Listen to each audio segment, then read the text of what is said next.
Who Cares About Watchmen? Episode 7, An Almost Religious Awe. Today, for the 7th episode, we have myself, Neo, from Australia, and Ngiga from England, as usual. And we also have Nate from America, and Looms from Ireland. Ngiga and myself are both avowed fans of the 1980s Watchmen comic, as well as the Watchmen TV show's head honcho Damon Lindelof's recent TV work. Whereas Nate has a little bit more distance from the comic, having read it quite some time ago, although he also enjoyed Lindelof's TV show before Watchmen, called The Leftovers. Looms, what's your experience with Watchmen and with Damon Lindelof? Well, I've read Watchmen twice, I think, years ago. I'm reading through it again. Lindelof, I've seen Lost. I liked that a lot. Oh, really? I thought it was pretty great. I even liked the ending, as weird as that is. Wow. I tried to watch Prometheus. That's as far as I can say about that. I fell asleep 3 times, but it looked cool. I haven't seen The Leftovers yet, but I will get around to that. I think you're the first person on these that's seen Lost, though, so that's a pretty big thing. How have you been finding the show? I thought it was pretty good. Very sort of Lost-like at some moments. There's bits where it's sort of, something's going to come up in 3 episodes' time, and you're going to feel stupid because you didn't notice it 4 episodes ago. But before we get into this episode. This week's episode was a bit of a moving pieces on the chessboard type of story. We opened on some information dumping about Dr. Manhattan and got the first of the episode's flashbacks to Sister Knight's, to Angela's, young life, where we saw her parents killed in Vietnam, her connection to the idea of policing beginning, and her grandma, Will Reeves's late wife, attempt to take her in from an orphanage before dying of a heart attack tragically. Back in the present of 2019, Sister Knight recovers from gaining the memories of her grandfather, Hooded Justice. Laurie Blake is kidnapped by the villainous 7th Cavalry, where their leader, Joe Keane Jr., bemoans how difficult he finds it to be a white man in America right now, before revealing he's planning to become a blue one, godly like Dr. Manhattan. Ozymandias endures a year of trials for his crimes, which he thinks very little of. Lady True reveals she wants to stop the 7th Cavalry from trapping the real Dr. Manhattan and gaining his powers. And then the biggest reveal of all, Angela, Sister Knight's husband Cal was, unknown to him, Dr. Manhattan all along, living an oblivious life as a human. Wow. Yeah, you just finished it, Nate, didn't you? Like a minute ago. Yeah. So you're still reeling from the shock, right? A little bit. I think I'm, that bit at the end is what I've been thinking about nonstop. I'm a little pissed off that the people on Reddit were right. The knuckle analysts. Yeah, what a twist. Did you guys actually all see the knuckle thing? Like there was that Reddit post that used a screen cap from the trailer of Dr. Manhattan's finger and zoomed in on his knuckle and identified it as matching the knuckle of the guy who plays Cal, and that was apparently proof that Cal was Manhattan. And of course, being a sensible human being, I dismissed that out of hand, and it turns out, it's completely valid. It's the truth. It reminds me so much of the experience of watching the first season of Westworld back in the day, where this was happening week after week, that exact kind of thing. Yeah, and everyone guessed the Excalibur, how that's Excalibur. Oh, yeah. That's the one that I saw, and I was like, okay, that is an interesting coincidence, but I didn't think it would be more than that. That's astonishing. What'd you think of it, Neo? It reminds me of the 4th week a lot, in that it was moving things around, getting people into position. It felt a little unwieldy at times because of that. It succeeded in making me very keen for next week, which I guess is what it's setting out to do. But yeah, I'm kind of confused. Like, when Joe Keane's talking about masking both sides to like obscure like who's good or who's bad. I think it's Laurie who's actually explaining this because she's worked out the plot or whatever. I'm trying to understand what that actually means. Can anyone walk me through the utility of masking both sides there. The basic premise of it, I think the sides that she's referring to, that conversation, it basically refers to police who are directly allied with the 7K and that whole movement, and ones that aren't, basically. And, well, obviously, I suppose... because it's a bit weird to articulate, because I think if you know pretty much anything about certainly how American police work, you can infer that putting masks on them and stripping them of any remaining shred of accountability is going to be something that has negative consequences across the board. But when you factor in Cyclops as as like an element, an active element here, then I guess that kind of makes it, that exacerbates it, I suppose. So yeah, I mean, I'm unconvinced of the whole good-bad dichotomy here, but like I think I basically get what the idea is. The masks will allow Cyclops and the 7K and so on to operate pretty much with impunity. Yeah, and masks they're kind of dehumanizing as well. You know, there's the whole thing about police where everyone says, "Oh well, yes, I know they're bad as a whole, or they've got rotten eggs, but I know someone who's a very fantastic police officer." And by forcing that into, you know, no one can say that anymore because it's a secret, or at least that's my understanding. I think we saw some without masks in this last episode, if I'm not mistaken. But yeah, is what they wear technically a mask? Because it's like a pull-up from the neck. Well, you know, it covers their face, so I think we don't need to be we need to split hairs when it comes to the definition of a mask. I mean, you know, Angela's mask is also partly her face paint, I guess, and that there's all sorts of things that we can consider masks, even if they're not literal masks. Anyway, back to the episode, I think. Mm-hmm. Well, shall I say what I thought? I think this episode is probably in my bottom 2 least favourite episodes of the show. Not that I don't enjoy it, but I think you can really tell when a show that's been firing on all cylinders suddenly stops doing that, and maybe it's a different writing credit this week, and you watch the episode and it's playing out a bit less cleverly and interestingly than perhaps the show has in the past. So the structure of this episode, it was lacking something that episode 4 had, which was really nice, which was a sort of central linking motif or theme. So in episode 4 it was eggs, reproduction, legacy, family, whereas in this one it's just it really is basically a sequence of expository conversations, and it kind of meanders from one thing to another. You've got some great material in there, because I really loved all the Angela stuff and Angela's flashbacks, and obviously you've got something of a bookend with that Manhattan opening and the big reveal at the very end. But I think certainly there's a lot of stuff revealed in this ep that maybe I kind of find myself wishing was revealed in a more interesting way. Also, the Vite segment was fun, but it was kind of filler in my opinion. I really liked this one. I thought the game warden was fantastic. I was loving that performance, his satisfaction with bringing out the pigs, all of that. I thought that was a great kind of farce.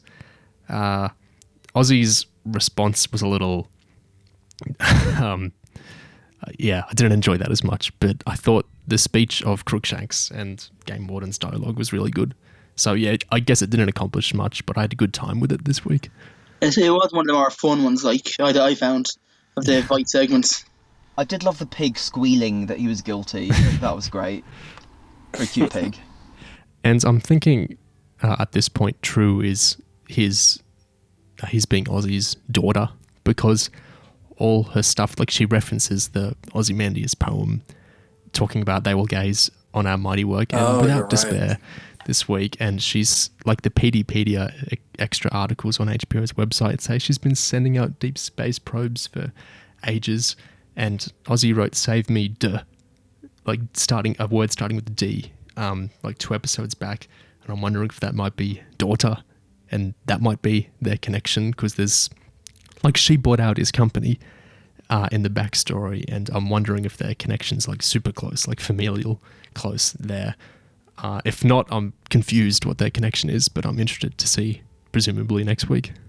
I'd say that's right, because then when Angela was asking if her father was there too, she said no. So she said something like, no, not yet, but he will be. Oh, yeah. Oh, and then true. The start of episode 4 is like something from space landing in an area that True then immediately buys. So yeah, that might be right on the money. I'm not expecting their reunion to be some big heartwarming thing. I mean, Neo, you were wondering if they have quite a close familial connection. I can't help but think that if he had actually treated her like his daughter, and that was a really close familial bond, it's like, well, why are they so separated? Why doesn't she go? Why doesn't she take his name? Why doesn't she? I mean, why is she so like separated from him? And why does she have to go to the extent of buying out his company with her own kind of amassed talents and stuff? Ozzy got rid of all his parents' money when he was a young adult because he wanted to carve his own way in the world. It might be a kind of similar thing. Oh, that's a good idea, actually. I'd say she's pretty close to him. I don't have a bronze statue of my dad in my room. It's a very close likeness, that statue as well. What do you think of the speculation that the statue is like a sort of Han Solo frozen in carbonite thing, and Vight's actually in there? It seems to me like a case of people taking the transitions far too literally. I would have thought it was ridiculous before, but I thought the Cal Manhattan thing was ridiculous, and I'm eating crow about that now, so I'm not trying to say any theories too silly at this point. There's a lot of mysteries regarding Lady True introduced in this episode, so not just the question of why she's collecting all those prayers from people in the booths, but also what the hell's with the elephant? Yeah, well, elephants do have very long memories. Yeah, right? Elephants you never forget. And someone on Reddit noticed that the True logo is like an elephant's head and tusks. And the bars of the T are its ears and stuff. So the elephant is clearly important. And also, another great catch is that at the start of the Angela flashback thing in Vietnam, in the video store, there are some VHS tapes with a little cartoon elephant on them, kind of foreshadowing that. So I'm like, what? So why is the elephant suddenly become so important? I suppose, like, her whole thing seems to be memory and sort of reimplanting memories. Empathy. Elephants are very empathetic animals. Oh, that's a good point too, actually. And Beyond did mention empathy in that it's the subject of her dissertation. Yeah.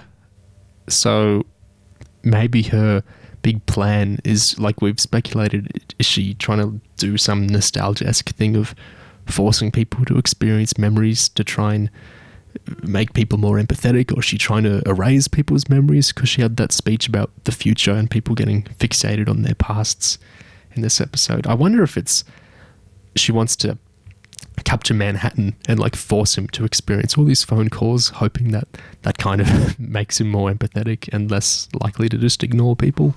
See, I'm also wondering, I think this is something that we might have speculated about on past episodes, but there was a theory that maybe she wants to bring back people like, for example, the victims of the Tulsa Massacre or whatever. And we saw in this episode that she's trying to bring back her mother through the medium of cloning and memory implantation. And that seems to maybe add some fuel to that whole she wants to bring back the dead theory. But I'm not quite sure how that will factor into anything at all. It's certainly the idea of being burdened by the past. I'm not quite sure why she would then want to do something like bring the past back to life in living form. And maybe it's getting a bit leftovers here again. Yeah. One theory that I saw was that the purpose of the Millennium Clock is to erase everyone's memory of the squid. Oh. I liked that idea, especially since it would kind of retroactively give a second purpose to the whole episode with Mirror Guy. Seeing how much it has traumatized people and how even there's secondhand trauma about it. And so that would be an interesting way to kind of try to fix her father's legacy, I suppose. Yep. Maybe that's her disconnect with him, is that she disapproves of the squid. What's Will's purpose in the plan, like, too? Or is his part fulfilled getting Angela involved and getting Manhattan? This episode as well, that was strange. He was gone. Maybe it's because True seems to know that Cal is Manhattan when she's talking to Angela. Maybe they needed Angela and like Will was the connection there. Yeah, I wonder how he factors into things. something's going on with Will. Like, I'm concerned. Lady True was very insistent on him, like, not seeing Angela, and she seemed to sort of be playing up the deception regarding the contents of that room, which had the elephant in. So I'm concerned in general. I've been wondering, is Will a clone? Is Will, like, dead? Has Will just been incinerated and replaced with a new copy? Like, what's even going on with Will? Why can he still walk at 105? Why can he sort of reach his hand into boiling water without feeling any sort of sensation? Like, there's just something really weird going on there, and I'm not sure what it is. Well, my brief reaction was that the reason he's been able to live so long is that he transforms into an elephant. So that was my. I thought that's where they were going for embarrassingly long, but that's okay. Yeah, I don't like the thing how he stood up at the end of episode 4. I think it was more interesting when he was frail, or at least appeared frail, and was using his mesmer torch. I know we learned that later, but it seems more interesting for him to be, like, bodily weak. So I hope he's not a clone. I find when you start doing clones everywhere, not just in Aussie segments, everything feels a little bit sci-fi and harder to, like, connect into. I wouldn't Watchmen to feel sci-fi. It's not like clones for, like, a plot point in the book or anything. Yeah, it meshes weirdly with, like, the race stuff, I think, that Will's so central to. I mean, see, the thing is, we can talk about, the sci-fi elements meshing weirdly with the race stuff, but, the crux of the alternate history in the book is a gigantic blue sort of magic man conquering Vietnam, and there's a race dimension to that as well, I think, in terms of, Western imperialism and stuff, so it's always kind of there, even if it's, like, not as obvious all the time. There's so much to unpack with Manhattan. So the start of the episode clarifies he was a Jewish immigrant from Germany, which isn't actually flat out said in the comic, although you can certainly read that into it. They don't quite clarify his ancestry that specifically, but that works. And so we get that, and we see a picture of him as a kid, where he's obviously white Jewish kid, and then he was blue later on, and then he's lived a good few years as Black Manta, as a Black man. That's very interesting. As a certain friend of ours might put it, he's been taking moral cues from Justin Trudeau. He's a specialist in the art of black illusionism. I'm not going to take this any further, but you know what I mean. It's a very it's a curious choice, because he's, like, Manhattan cannot meaningfully be said to be a black man, but he's not really anything at this point. He's just atoms. He can rearrange them. So it seems like they're going to go into that quite interestingly in the next episode. Like, what's it like him to do that? The PDpedia stuff this week clarified a little bit. It seems that this version of Manhattan, like this actor for Manhattan, came into existence in Vietnam. Was it like 2009, around then, as a what was the stuff about Pyramid Industries? Did anyone else read this? They said, part of his backstory, and which may be fictitious considering Angela was complicit in this whole thing, but they mentioned him being like an employee of Pyramid Global Corporations or something like that. I don't know if that's affiliated with anything in the comic. I think it might be a reference to something. Pyramid's Aussie's, like, shell company. Ah, right. That's part of the whole. That's revealed in the whole murder. That's what Rorschach discovers, and that's the conspiracy. Yeah. Well, it might just be a cute reference, I don't know. But yeah, so he's lived, like, for at least 10 years obliviously as this man. Like, so that's not like a LARP necessarily. Like, he's actually lived that, but he never had a childhood as this person. And so it's all, the way you can read him, like, it's a very weird, like, half identity. I think the extent to which Cal is actually Dr. Manhattan, I think, is something that you can call into question. Like, obviously, we've all watched the Doctor Who episode Human Nature, and it seems to be that sort of thing. Like, there's a Cal persona that is in play, which sort of disappears or whatever when Dr. Manhattan comes back sort of into the fold. And sort of, I'm sure they'll dig into that quite a lot, but I suppose it really is... It's very, the extent to what extent is Dr. Manhattan living as a black man? It's quite ambiguous. I think, honestly, the real sort of shocking thing about this whole revelation is what it says about Angela and what we know about Angela, that she knew this whole time, and she was keeping it secret. She's been married to the most powerful being in existence this whole time. Yeah, all along it seemed like Angela was the audience point of view character. She is kind of just an ordinary person who's been thrown into this crazy, all these revelations about her backstory and the unfolding conspiracies. And yet now it turns out that she's not at all an audience stand-in. There were all these times where I was wondering, why is she keeping so much of this secret from the other police force members? And it's because she's used to keeping things secret. She has the biggest secret in the world. Yeah. That closing scene where she where the mask slipped, so to speak, and she started talking to Cal when she was about to knock his brains out. It was like seeing a whole new side of her, because all of a sudden she was really completely alienated from us as a viewer. It was really creepy and just scary. I thought it was great. It's more interesting to have her like this than to have her be shocked by it, which feels like a kind of... Yeah.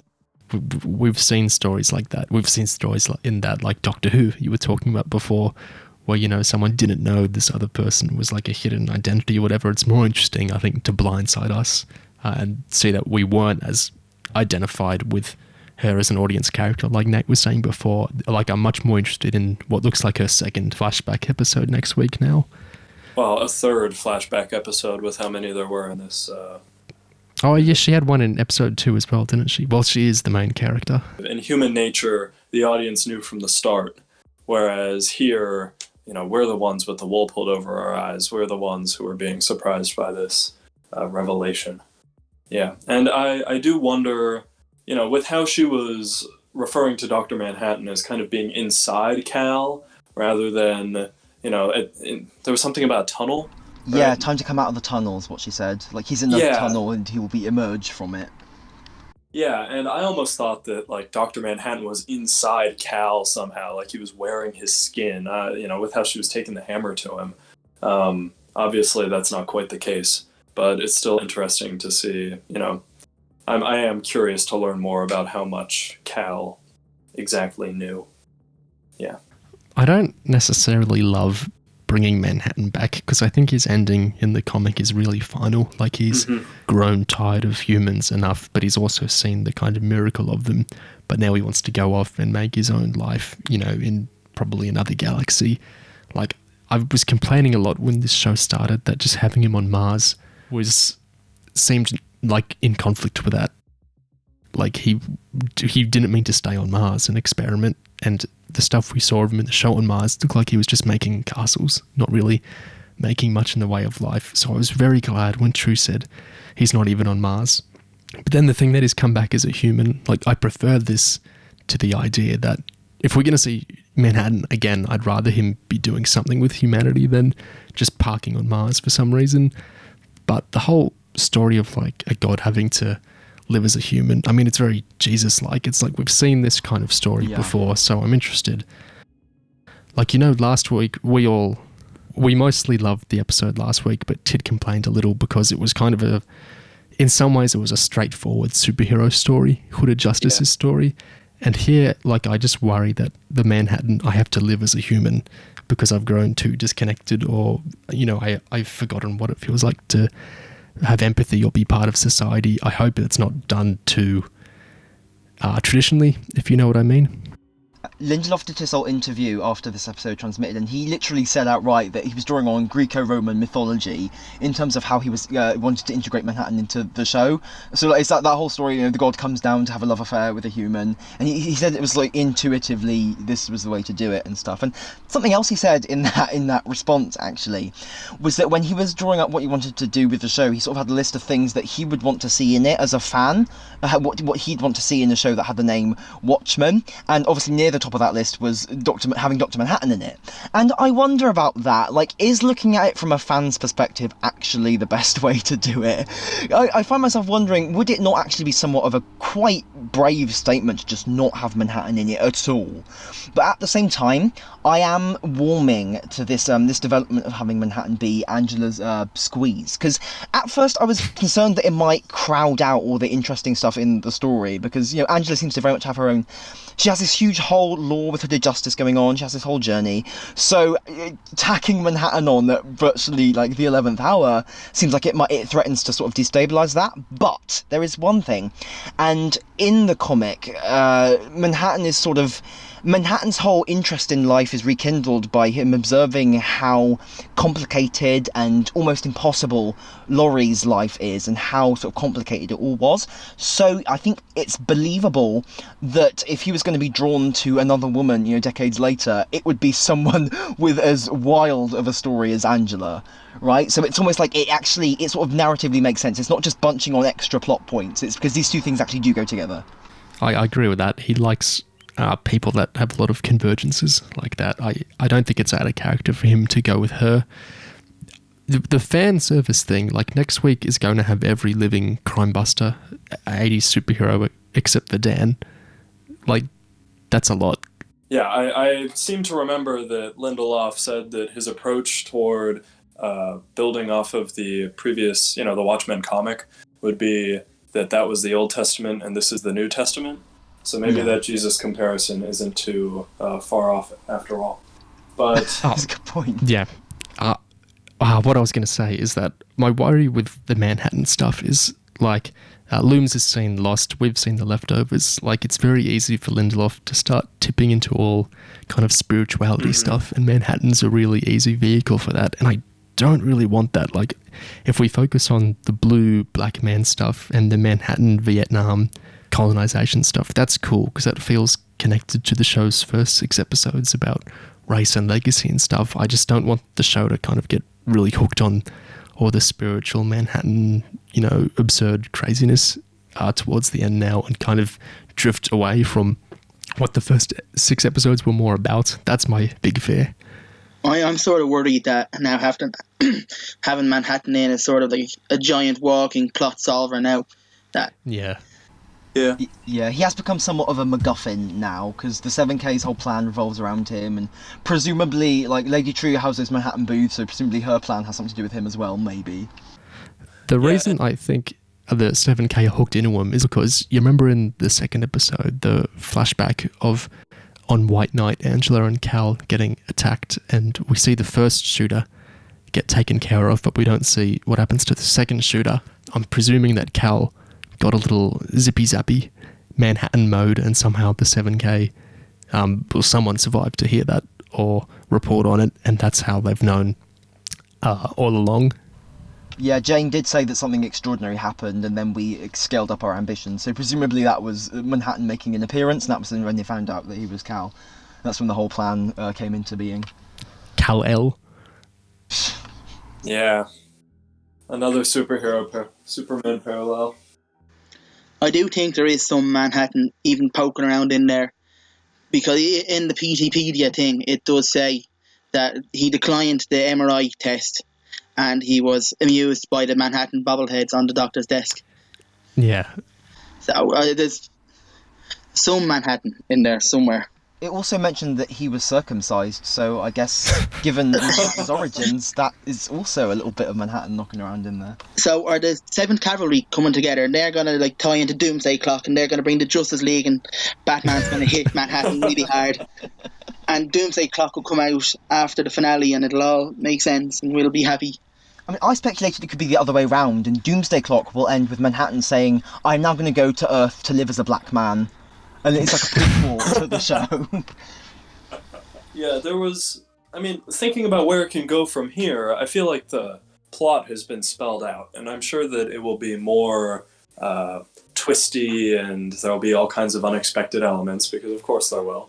But this really was the exposition episode. We had everyone just sitting down and saying what their game plan was, with the exception of those lingering concerns about Lady True and how Ozymandias is going to tie back into it when he returns home. But, I mean, we heard the master plan from the 7th Cavalry. We now know that Dr. Manhattan is here. We have a pretty good guess of what's going to happen to Mirror Guy, or at least, I don't know, that mask was missing. Presumably picked up a mask and he's infiltrating. I mean, how much of the remaining story do you think we could write just with what we have now, just tying up the loose ends. I guess that's going to be the test of the next few episodes for me. I think what's going to happen is Ep8 is going to swallow up most of the stuff we think is going to happen. I think Manhattan's going to have all his stuff in that. He's probably going to die for real on that. And then the finale will kind of snap back and deal with the fallout and the more lower stakes stuff the show was originally about. This is just a hunch. Like, I don't really have evidence for this. It's just a feeling that there'll be a big Manhattan showcase ep, but I don't think it's what the show wants to end, like, completely about. I agree. That sounds like a good expectation. Yeah, I do think, like, I'm on board with that, episode 8 being the main Manhattan thing. I'm not married to the idea of him dying, but maybe I'd be really sad if he died, basically. I do think it's possible that rather than dying, maybe he just goes up another level again, and he becomes like the sentience of the entire universe, and he exists in every atom of every flower now. Like, he's gone beyond even being a human form anymore. Like, I don't know, something like that.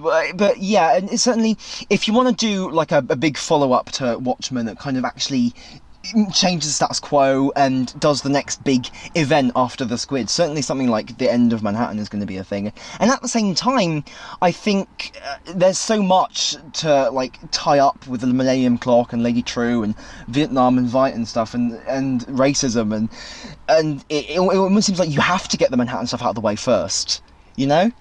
I think we might see the John/Cal Manhattan gone, Joaquin succeed in becoming a newly coloured blue man, and then True's plan, which, like, if it's to like unload a heap of empathy onto someone, work on him, and then it kind of not be that material that he was a white supremacist beforehand, because True will succeed in warping him, whoever's Manhattan, I think probably isn't too important if she's trying to affect Manhattan, because what's the difference if the idea is to change who he is? Interesting. So the idea is to fight the CEO of racism, and well, yeah, turn him into the CEO of anti-racism, basically. Perfect. The wallets. Angela had all those tablets of wills, and True said, "You can't really tell where you end and where he begins. If you could give all these phone box things somehow connect to Manhattan, to all these people, like everyone on the planet, if he couldn't tell where he ended and like billions of people began, I think that could be pretty interesting, and it probably wouldn't matter that much how much from Oklahoma he was beforehand." Yeah, that would be a satisfying. That would be a satisfying ending. I will admit, if Lady True's plan is straightforwardly sort of net benevolent and just sort of like, okay, let's turn Manhattan into a benevolent deity or whatever, I'll be a tiny bit disappointed, because I found myself hoping over the course of the series that what she was doing would somehow involve some sort of big revenge on America somehow. Yeah. Because, you know, I mean, she named herself after like a famous Vietnamese figure who fought like occupation and stuff, and certainly the conquest of Vietnam is sort of that big sort of foundational violence of sort of the Watchmen timeline. And we see in this episode, we see some people trying to get revenge for that. We see the terrorists who blow up Angela's parents, and also in the episode, revenge seems to be a bit of a thing. I remember Tim Blake Nelson, who plays Looking Glass, said in an interview a while back that he considers the theme of the show to be revenge. And in this episode, we had not only the terrorists, but we also had Angela, even as a little girl, we had Angela staying around to listen to them shoot the head of the guy who killed her parents, and that kind of what puts her on the path to becoming a police officer, almost like she wants to get her own back, in a way, for the trauma that was visited upon her. And obviously the irony there is that the terrorists were trying to get their own back for something that was done to them, and it sort of becomes this big chain of sort of injustices kind of following on from other ones. And it strikes me that, like, it would be a bit weird if maybe the ultimate sort of resolution of the show doesn't sort of come back to that idea somehow. The idea that there's always like some sort of karmic payoff for historical injustices and violence that's done. On that note of Angela's flashbacks, you know, showing how tough Vietnam had it and how tough she had it specifically, like that orphanage was absolutely terrible. I think it worked well that we saw all this stuff in the same episode, that Joaquin Jr.'s talking about how tremendously difficult it is, you know, for a guy like him in America these days. Yeah.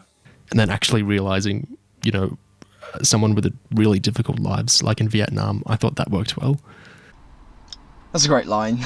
The bit about it's so hard to be a white man. I mean, it's funny in this context because even though it's something that people say in real life, in this sort of universe, you've got this what we've been calling the liberal dystopia, which is where sort of there's sort of tax breaks for black people and so on and so forth. But like, even I think it's funny because it's a nice statement, because even in this timeline where things actually are kind of the scales actually are like tipped somewhat to sort of like try and redress injustices, like you've got people who are still complaining about it and people who are still taking unbelievably disproportionate like measures to like fight for white power or whatever. Like it's just an amusing irony. Returning to the Vietnam thing briefly, a little detail I really liked was that when Angela was looking at the puppet show of the conquest of Vietnam, they had the flashback cuts to the Tulsa massacre. It was kind of like they were subtly drawing the link between those events and like generally those as sort of traumatic events and events of sort of oppression and kind of violence. They muddied the waters a bit because they kept playing the sort of Tulsa flashbacks into that scene with sort of the terrorists kind of blowing up her parents. So that's more of a general trauma thing, I guess, because that's Angela's trauma, where Tulsa is Will's trauma. But I did something else that I liked actually on this note was that when they put the hood over the terrorist's head when they were going to take him away to execute him, we got a shot of Hooded Justice putting the execution hood over his head. So I like that they're still willing to sort of draw those links and kind of show how it's not really sort of black and white. You know what I mean? Yeah. I really have loved all of the social commentary on race and oppression in this show, and that was one of those examples that when I saw it, I was like, oh wow, there was definitely a message to that. I'm not sure what it was. I'll have to figure that out later. So I guess now is my chance. But the parallels between the obviously horrid oppression suffered by the people of Tulsa in the flashbacks versus the passive but also very real oppression of the Vietnamese in the other flashback, I suppose. Juxtaposing that was a great move, especially since the representatives of that oppression in Vietnam were her parents, who were black. So it's a sort of like the cycle is continuing in a way. That's how I saw it. Yeah, that's a good point. Yeah, I think it's everything they've done with. I know we've already talked about how the police, in previous episodes about what it's like or what it means that the police are shown to be not majority black, but there's a lot of black cops there. We see a lot of black cops, whereas, juxtaposing that with current reality in America is fascinating. On that note of the cycle that keeps repeating and black people sort of putting themselves into the police force, was something that struck me when during the conversation between sort of old Grandma June and young Angela, when Angela says that she wants to be a police officer and June's like, oh well, of course you do, and it struck me that you have that's such a generational thing of sort of Will being a cop and then sort of Marcus being like a sort of a cop and whatever, and Marcus being a soldier, I think, and then Angela wanting to be a cop. And I think it comes off almost like this is a bit like a disease almost, and maybe this is not quite sort of the angle they were striking with it, but certainly the way in which the show has concerned itself a lot with traumas that are passed down from generation to generation, and this sort of police occupation, this idea of wanting to be someone who imposes the law of the country or whatever in some capacity. I think a soldier kind of falls under this category as well. I think the idea that that's also something that's passed down, that casts that in a slightly sort of suspect light, because it's sort of saying that with Angela being motivated to join the cops through her own trauma, her own desire for justice and revenge and stuff, it's sort of showing how these institutions that are very much complicit in upholding sort of oppression and so on, that's kind of perpetuated through these familial mechanics, and just the way in which it sort of keeps perpetuating itself by just conjuring up sort of this, just generally society conjuring up more trauma which people want to kind of get their own back for, and end up feeding into the system that creates the trauma. It's a bit elaborate, but yeah. Yeah, that's deep, Gig. That's very deep. I'm trying to read Thou Shalt Not Leave, the rule of Europa, Jupiter's moon, that Ozzy and all the clones and the Great Game Warden are on. I'm really trying to push that onto some other part of this episode. Where can I push this? Thou shalt not leave Vietnam. Thou shalt not leave Tulsa.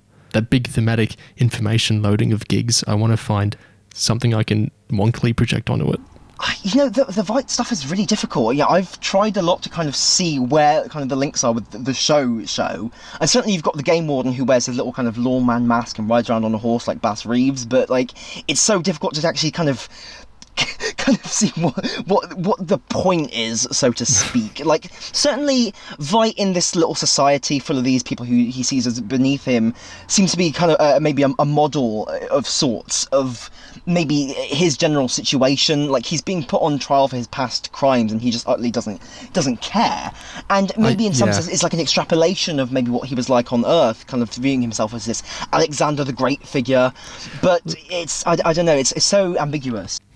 And so I wonder if the clones are we meant to kind of think this is how, you know, he could get 3 million people killed, because he sees most people kind of dehumanized and like the same as this, like they're not him, and he doesn't have much empathy. So like Crookshanks and Phillips, kind of his general impression of humanity, even just kind of way more masked off. I don't know if that's accurate, but I was wondering about it in the scenes of seeing all their faces jeer at him in the courtroom this episode. Also on the thing of thou must not leave specifically, the thing that came to my mind the most thinking about that line is Manhattan leaving, because certainly, you know, the example of sort of a master figure who is sort of who everyone is serving just abandoning and just trying to skip out and leave the place.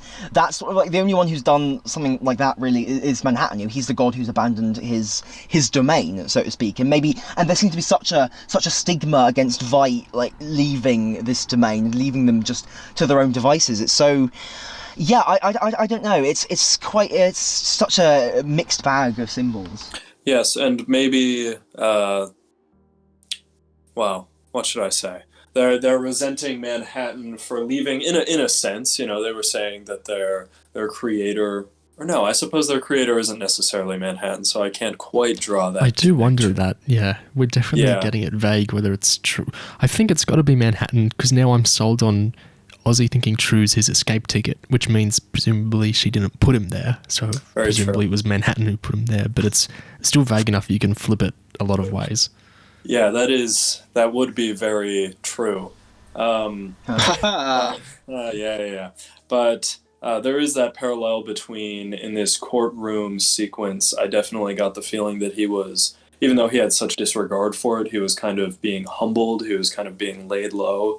That list of his crimes being read out, and then at the end when he's so confident that he has, you know, shown the thing to be a farce with his response, I suppose, you know, then the Game Warden completely one-ups him, and he looks genuinely dismayed toward the end of that scene. There's a tear rolling down his cheek. He's starting to cry.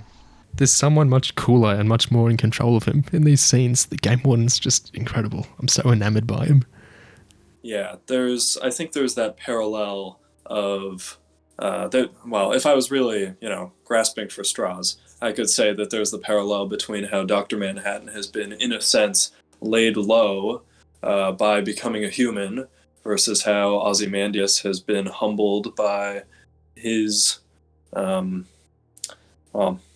subjects, I suppose, his servants. But the difference being, of course, that Ozymandias is not doing it consensually, and even when he is in that scenario, he can't help but try to assert himself, whereas Dr. Manhattan did it willingly and committed to the role by just being another one of the... Yeah, I feel like there's something kind of appropriate in Ozzy for years and years and years, being trapped in this realm of just like abstractions, like not real people, just like kind of abstractions of what a person is like. It's just the same two models repeated over and over and over. It's like how if you're, doing a video game or you're doing like a calculation, you're not actually taking into account separate people. It's just like 1 times a million. It's like the 1 unit times a million. I think this kind of works into how it's like a statistical view, and that's the kind of thing he figured when he was working out how to save humanity in the Squidfall and all that. It's, viewing things as statistics. I can save billions by killing millions. So I think there's something for his whole, not just this episode, his whole arc of having these like clones around him. I think it feels kind of right that he's not surrounded by real people. I have a small thought about the thou shalt not leave thing, and I just wonder, are we actually overthinking it maybe? Could it be that the thou shalt not leave concept is just because, well, if you go outside the dome, you die because there's no oxygen? Maybe this was a rule that was instituted at the beginning for the safety of the occupants, and just because Veidt is trying to contravene it in a way that's actually, safe because he's got a spacesuit and stuff, he's still breaking the rule, and the rules are something that the clones have sort of taken as gospel. So, like, Veidt is committing some great crime by trying to leave. Maybe it's not so much about him actually going, so much just the fact he's not like obeying the rules that were set out. I don't know. What's interesting there is you talking about social cohesion, which is the subject of Bihan's thesis, adaptive functions of empathy in the role of rage suppression and social cohesion. And a rule like that to prevent people, just dying by going out into the cold vacuum of space is totally social cohesion. So interesting. Rage suppression seems like an important point. I mean, certainly when you've got characters as angry as, Angela and Will in the show. Yeah, I really want to read this thesis. I wish the whole thing was like a 80-page Peterpedia thing, because it sounds quite interesting. Just one quick observation, something that clicked into place for me after watching the episode is we now know the real reason that Joe Keane wanted Wade to take Angela off the board for a couple of days. It's because he wanted a good shot at Cal, basically. He wanted her out of the way so he could grab her husband, I guess. Oh, true. Okay, totally unrelated to that, but something that was in this episode that really stuck out to me, and I'm not sure, is it going to go somewhere, is it not? We got that very foregrounded sequence where we have it explained to us how the cure for a nostalgia overdose works. We have a CGI animation for it and everything, how they use an active host to flush out the memories, sort of exterminate it, like with a kind of getting rid of the infection with sort of whatever the hell the fluid was and stuff. I wonder, would they actually go to the extent of explaining that in such detail if it's not going to form part of the ultimate plot?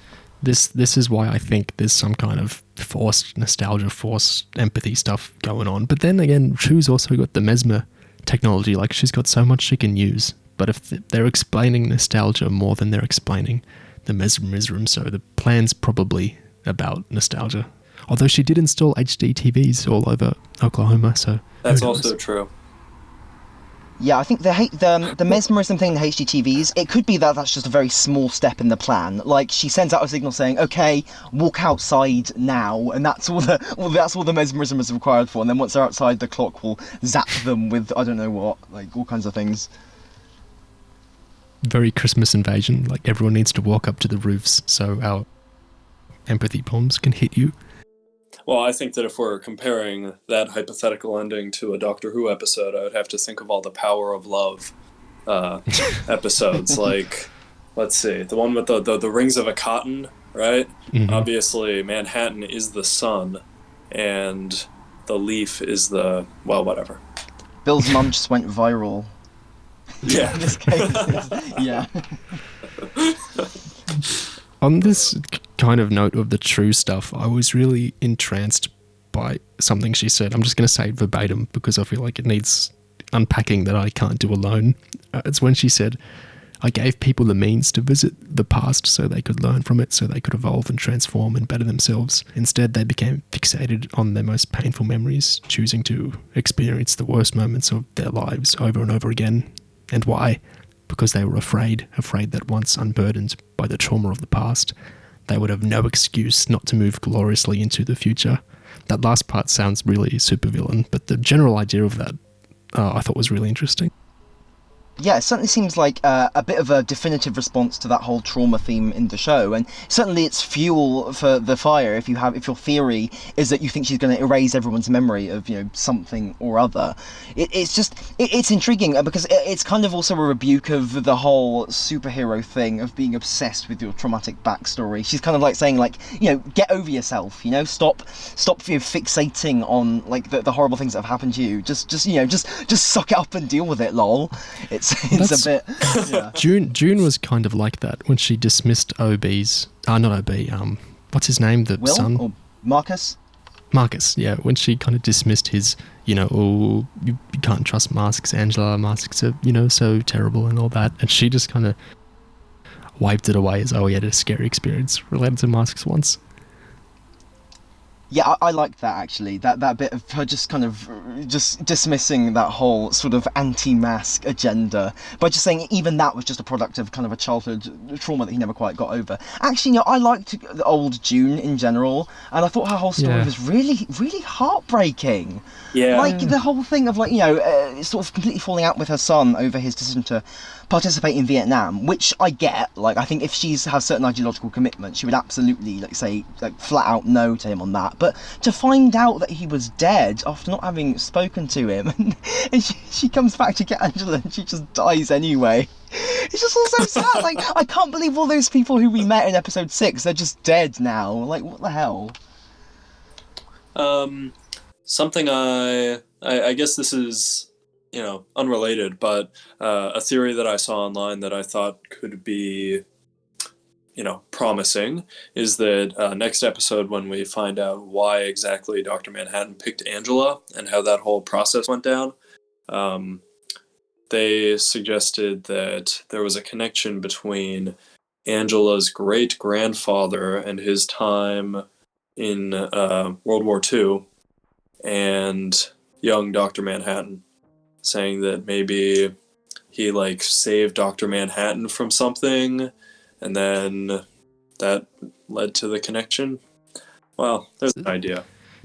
I'm trying to work out the timelines. So Manhattan became Manhattan in 59, wasn't it? And he was in his 30s then. So, and OB was a young soldier in the 20s.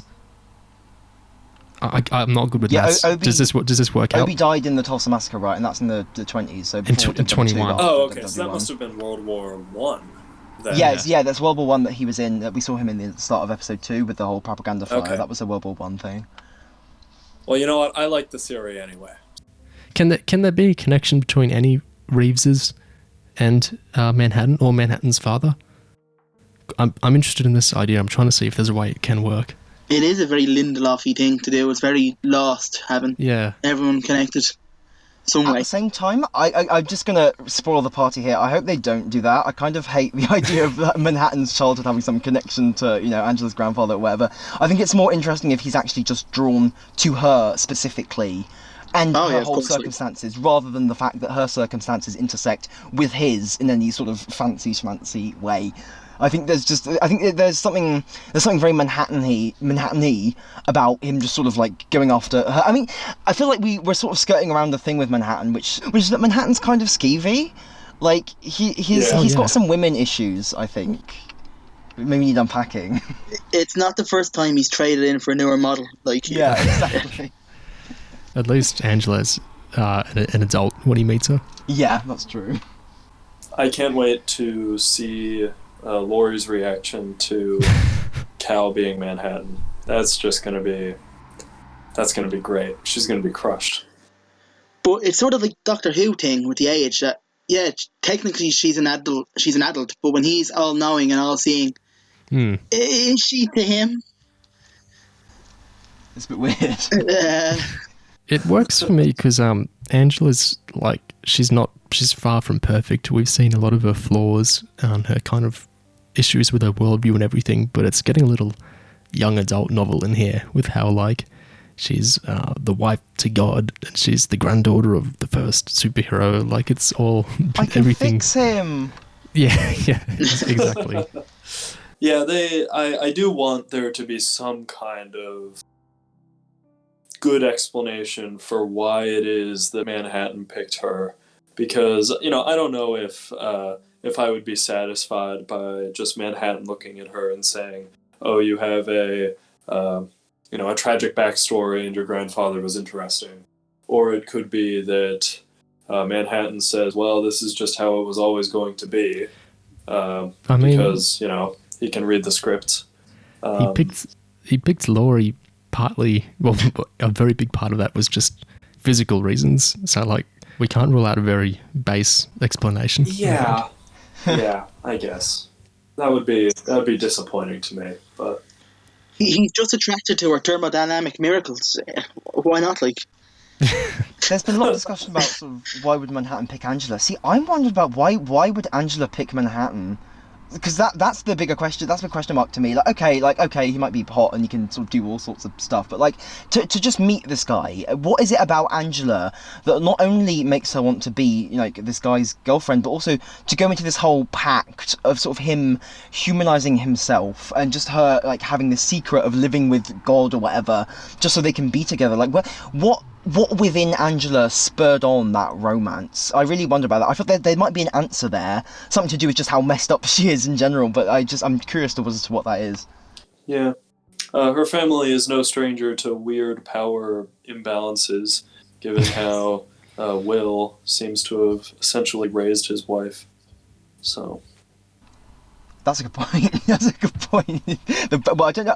Yeah, I'm not sure if he actually raised her per se. They don't make that explicit if they were together the whole time or if they separated ways at some point. But yeah, I think I seem to remember one of the writers' headcanons is that they reconnected at some point. Anyway, that's irrelevant.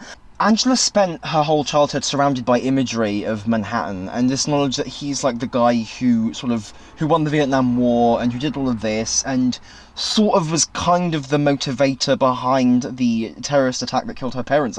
She must have a little bit of an odd relationship with the idea of him, maybe. Like surely that's got to play into it as well somehow. So it's such a jumble. I'm just realizing that when I last time I was on the show, I expressed my disbelief that Angela was unfamiliar with who Laurie was and that she seemed to not know everything. And now I think that was a show. She was putting that on because she must know everything about Dr. Manhattan. I don't think it's guaranteed that Manhattan would tell her about all his exes because she might be happy to hear it. It might have been a purposeful. Like he shied her. If she was like interested in getting a book about the crime busters, like Cal subconsciously really trying to steer her away from that. Don't read up on my ex. Interesting. Strange. Nice bit of foreshadowing, by the way. Do you remember Angela spoiling the ending of a book that Cal was reading in like Things Fall Apart? Yeah. There's kind of like gestures forwards at Manhattan's whole predestination thing. Anyway, unrelated to that, but just because we're approaching sort of an hour, I just wanted to say two things regarding the whole Laurie and Jane exchange. Number one, Jane went full cartoon villain this week. She was riding the pale horse of obvious evil, and she had like the trap door, of course. And Laurie kind of had the idiot ball because she was just sitting there being like, oh my god, what if this is the whole plan? And then she's kind of sitting there while the obviously evil Jane is just like, hey, what's up? I buy Laurie like narrating her knowing a plan, because that's what she did at the start of Ep7, and it's kind of an arrogant, world-weary thing that suits her, like her just feeling safe enough to say, oh, I've worked out your plan and here's your plan. But I don't buy when that chair started moving, her not jumping up and going, what the hell, and running out. Like, she's a former superhero. Like, she was acting pretty dumb there. Yeah, I think that was just that was an excuse for exposition, especially after she did that, oh, is this what the plan is? She did that twice in the same episode. I feel like, it's kind of obvious that she's the B plot. The cavalry might use Laurie as a bargaining chip to kind of get Manhattan to comply. If he still has any lingering, if he doesn't want to be killed, he might sort of step into their cage or whatever. I think Looking Glass is going to save Laurie and not Angela. Because I know the 7K are like going to try and handle both those people, but it feels more right to me, given his exchanges with her, that it's going to end up being Laurie he's saving. And also it feels like B plot, C plot stuff, like Nate was saying, whereas other characters should be configured around Manhattan. I don't really see Also, connected. obviously, the one to save Angela will be Lube Man. So, there's no other way it can turn out. Oh, you're right. Yeah. Sliding in to save the day. Actually, maybe Lube Man is Ozymandias. That's how they're gonna close that end. Yeah, sounds good. Well, I expect that if we get an answer to Lube Man, it will be an extremely offhand mention, like we got with Lady True's daughter / mother. That was, like we were speculating about that, and then it was just kind of like, oh, I'm glad you asked. Well, whatever. Or you'll see like Petey packing up the silver leotard into his suitcase again. 12 bags of lube. If Laurie and him live happily ever after, maybe he tries to bring it out like Captain Metropolis with the mask style. Yeah, I don't mind you mentioning this.